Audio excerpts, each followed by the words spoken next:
Okay.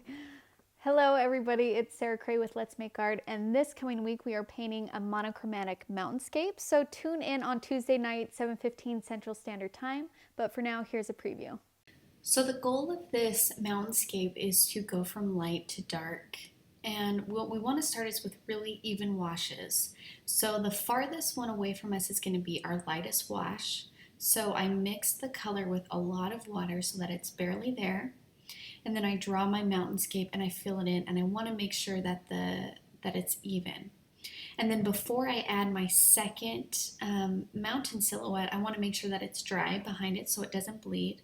And I want it to be a little bit darker because to our eye, that's going to make it clear that it's closer to us.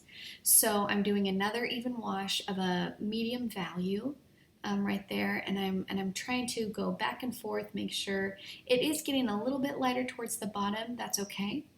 And then when I make sure that that last one is dry, I'm going to go in and add some little shadows here and there. Just not a lot, but just a little bit to show that this mountain has angles, it has depth.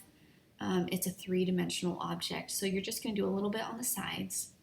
And then I'm going to draw in my closest mountain layer, and this one is going to be the closer to darker value.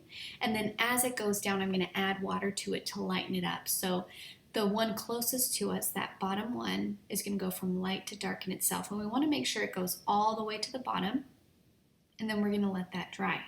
Now while that is drying, we're going to go to our second layer of mountainscape and just same thing, add a little bit of shading on the sides to show that there's angles, to show that there's dimensions.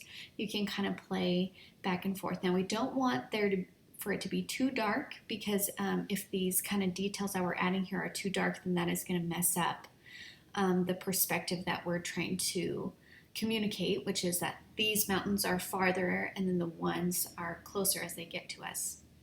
When we know that our bottom mountain is dry, we can start adding our trees. So I'm using my fan brush here just to get a little bit of leaf texture, and I'm going to go back and forth between my round 10 and my fan brush. So right now I'm doing my branches with the 10, and then I go in with my fan and do just a little bit of texture on the edges, and I'm just going to go across. Now as I go across the bottom, what I'm going to do is I'm going to have my tallest trees on the outside, and then as it goes towards the center, they're going to get a little bit shorter. Now when you do these trees, what you want to make sure is you want to make sure that they're narrow at the top, and then as you go down they get wider and wider. If they kind of stay the same width from top to bottom, then we're going to kind of lose the shape of our tree. And another good trick you can do in between these trees that I kind of did a little bit on the other side is we don't want a complete straight line, right? We want to show that there's a little bit of dimension to the trees as well, in terms of there's another layer of trees behind. So you can go in between two trees and do another tree. And if you do those in a lighter wash, like I just did a couple there that were in a lighter wash, then those are going to look farther away, and that's just going to add to our idea that there are layers of trees. Some are farther away and some are closer to us. And so really what we're working on here is atmospheric perspective.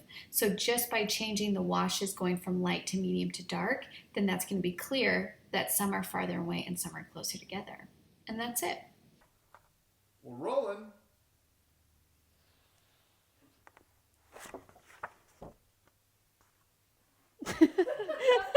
Better leave.